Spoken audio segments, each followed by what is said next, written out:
soit avec vous. Et avec votre esprit. Évangile de Jésus-Christ selon saint Luc.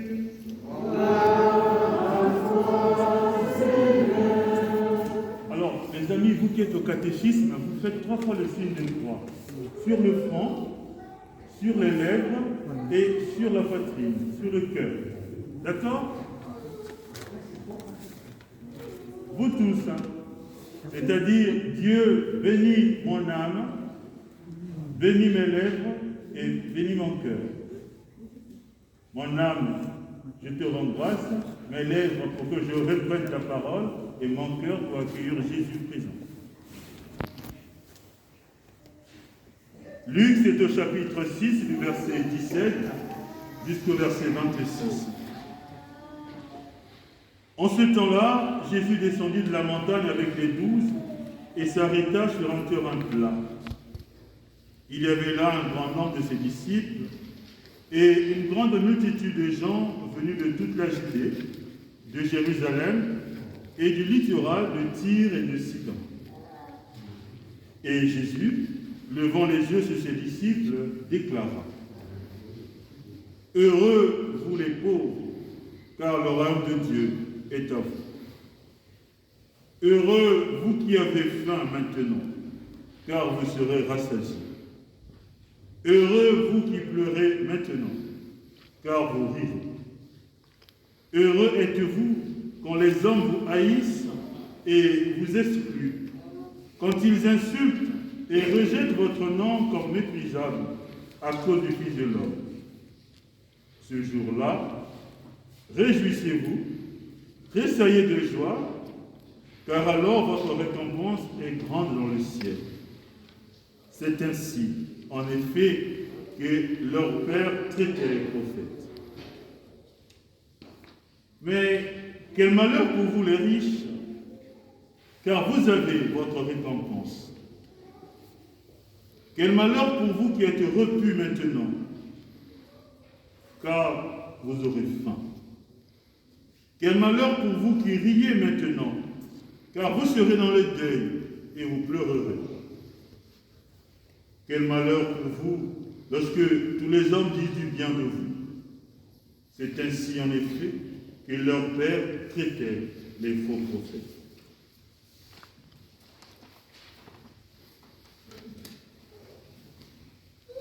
Acclamons la parole de Dieu. Louange à toi, Seigneur Jésus.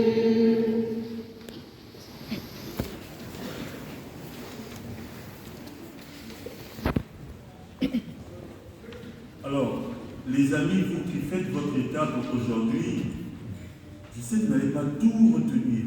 Même les adultes ne pourront pas tout retenir.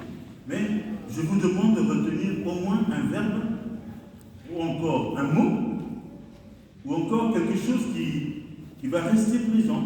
Comme ça, quand vous allez rentrer à la maison, vous allez retenir ce mot-là et vous allez encore échanger avec les parents pour qu'ils vous expliquent davantage.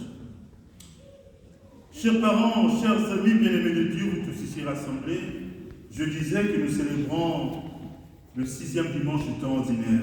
Et notre mère l'Église nous donne à lire le texte des Béatitudes pour redécouvrir les chemins du bonheur tels que Dieu l'a voulu pour nous.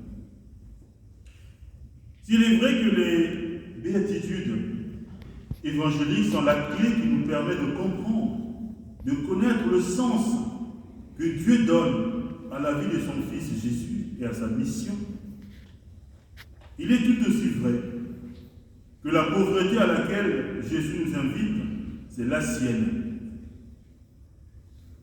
Mais il y a déjà un mot qu'il faut retenir, le mot pauvreté. Il nous invite au bonheur d'être pauvre comme lui, pour avoir part comme lui au royaume de Dieu. Alors, être pauvre à la manière de Jésus, il faut le comprendre. Jésus est ce roi, mais qui n'est pas né dans un palais. Il est né dans une étable.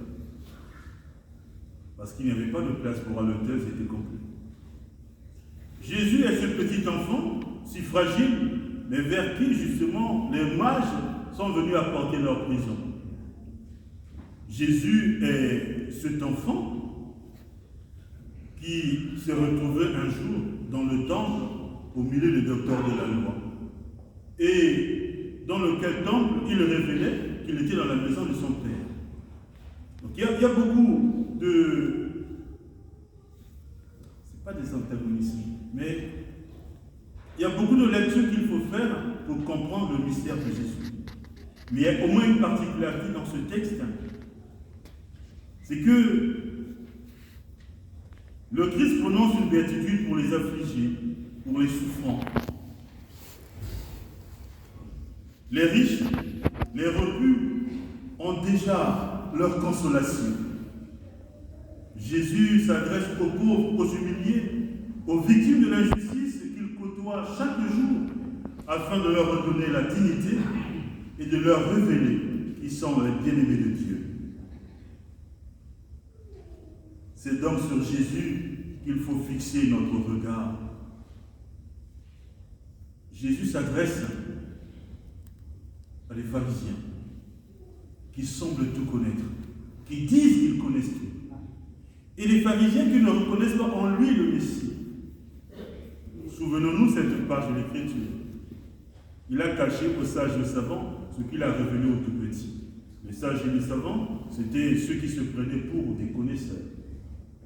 Et aux plus petits, aux plus pauvres, ceux qui ne comptaient que sur la grâce de Dieu. Jérémie, dans la première lecture, offre à l'Assemblée rassemblée une leçon illustrée par la nature. Il oppose le chemin du méchant au chemin du juste en comparant un arbuste tout petit à un arbre bien arrosé. Jérémie avait prophétisé le destin de ceux qui se fient aux voies humaines plutôt qu'à la volonté de Dieu. Pour qui s'accrochait à la volonté de Dieu et était fidèle à l'alliance, la figure de l'arbre fécond offrait un grand espoir. En effet, ceux dont le cœur sont fermement enracinés sur les chemins de Dieu seront capables de résister à la chaleur ou de rester verts, de supporter la sécheresse ou de porter les fruits. Mais tout arbre qui peut plonger ses racines dans l'eau est assuré d'avoir une belle vie et une croissance harmonieuse. L'eau dans la Bible, c'est la vie. L'eau est image de la parole de Dieu. Contrairement au buisson ou à l'arbre, les croyants ont le choix de l'endroit où ils vont s'enraciner, de qui ils vont croire, comment ils vont se développer. C'est ainsi qu'ils porteront, oui ou non, des fruits. L'enracinement en Dieu fournit une source constante de force et de subsistance. Dans le psaume, qui est pratiquement le psaume 1, introduction au livre aux psautiers, l'homme juste prospère en toutes choses, alors que la vie du méchant se termine par un échec. L'homme juste ne montre aucune tendance à adopter les idées des impies, qui n'accordent aucune valeur à la loi, ni à s'associer aux pécheurs qui s'opposent ouvertement à la loi, ni à aider à répandre la corruption de ceux qui se moquent de ses exigences. Sa vie est riche en œuvres de la loi, de sorte qu'il rappelle la verdure de l'arbre qui fleurit des fruits au bord des eaux courantes. Face à la prospérité des justes, il y a l'instabilité des impies. Ils ressemblent à la poussière de la route lors d'une tempête ou à la balle du blé que le vent emporte lors du vannage. Bien-aimés de Dieu, Luc et Jérémie proposent deux modes de vie et ils nous en montrent les conséquences. Ou bien se placer ou placer sa confiance dans l'humain, dans sa propre force et chercher son intérêt, sa satisfaction personnelle, ou placer sa confiance en Dieu et donc aussi avoir le souci du prochain. Les conséquences du premier choix, Dieu, sans l'échec annoncé à plus long, celui qui se confie à l'homme trouve son aveuglement, et celui qui se confie en Dieu trouve sa bénédiction. Le bonheur que Jésus nous présente aujourd'hui, c'est celui de choisir Dieu. Alors on peut se poser la question, pourquoi on ne parle que du bonheur, puisque dans ce texte, il y a aussi des questions de malheur. C'est vrai qu'en temps de l'évangile, quelqu'un qui dit « malheur à toi ou maudit sois-tu » est un peu anachronique, puisque Jésus est amour, Dieu est amour et miséricorde. Alors remplaçons le mot « maudit sois-tu » par « c'est dommage ». C'est dommage lorsqu'on a l'impression qu'on a tout. Vous qui avez l'impression, dit Jésus, vous qui avez l'impression d'avoir tout reçu, vous qui connaissez tout, c'est dommage parce que vous ne vous ouvrez pas à la grâce de Dieu. Votre humanité l'emporte. Mais heureux êtes-vous, vous qui estimez que vous n'avez pas grand-chose, si ce n'est que Dieu qui donne la vie, puisque le Seigneur accorde sa grâce. Alors, bien-aimés de Dieu, nous tous ici rassemblés, choisissons, faisons ce choix. Tout au moins, nous avons un choix à faire. Est-ce que nous estimons que nous avons tout reçu et que bon, la vie continue son chemin? Ou bien nous estimons que nous avons encore besoin de la grâce de Dieu pour que nous puissions nous affermir sur les chemins de la vie? Heureux l'homme qui met sa foi dans le Seigneur. Alors, hier soir, après la messe, quelqu'un m'a posé la question. Alors, mon père, puisqu'on ne peut pas mettre sa confiance dans l'homme, dois-je avoir confiance en mon conjoint ou pas? Je dis c'est une bonne question, mais cette confiance, c'était pas tellement la même dimension, mais je ne dirais pas cela. Dit qu'on ne peut pas avoir confiance en Dieu si l'homme qu'on voit n'a pas confiance en lui. La confiance que je mettrai en l'autre, c'est la confiance que Dieu me donne. C'est la confiance dont il me comble. Et c'est cette confiance qui doit rejaillir dans la vie vis-à-vis de l'autre. Sinon, je ne suis pas vrai. Mais si l'autre en face ne comprend pas cela, c'est à ce moment-là que la difficulté arrive. Quand l'autre ne comprend pas, que la confiance que je lui fais, c'est cette grâce que Dieu me donne et que je veux que cette grâce puisse déborder pour nous, alors l'homme n'est que pécheur. Mais quand l'homme ne comprend pas, qu'est-ce qu'on fait? On ne l'abandonne pas à son triste sort. On prie pour lui, pour qu'il change de sa fermesse. Demandant au Seigneur la grâce de nous aimer. La grâce de la foi, dit Saint Paul, c'est dans le Christ ressuscité. Le Christ n'est pas mort définitivement. Il est mort et ressuscité, et c'est pourquoi nous sommes là. Donc cette grâce de la foi doit s'exprimer. Et comment elle s'exprime? Dans la confiance. Et cette confiance que je donne à l'autre, c'est parce qu'elle me vient de Dieu. Et l'autre est amené à comprendre cela. Mais parfois, dans les relations interpersonnelles, nous souffrons de cela. Mais ne restons pas là à pleurer, au contraire, demandons au Seigneur la grâce de nous aimer les uns les autres. Nous avions dit maintenant synodal, encore marche synodale. Mais la marche synodale, ce n'est pas pour moi. Ce n'est pas tellement comment on va gérer l'église demain ou après-demain, ce n'est pas tellement ça pour moi. Marche synodale, c'est comment est-ce qu'ensemble, nous allons nous sentir chrétiens. Ensemble, nous allons nous sentir église. C'est-à-dire qu'à quel moment nous allons nous comprendre que chacun a du prix aux yeux de Dieu. C'est ça pour moi la marche synodale.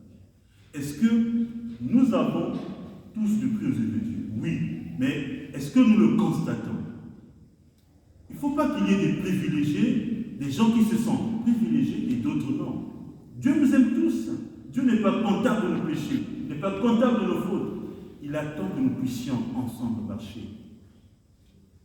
Aujourd'hui, en entrant dans l'église, vous avez reçu un programme de messe. Mais comment faire en sorte que la personne qui donne ce programme se sente aussi église, dit qu'il y a de l'importance.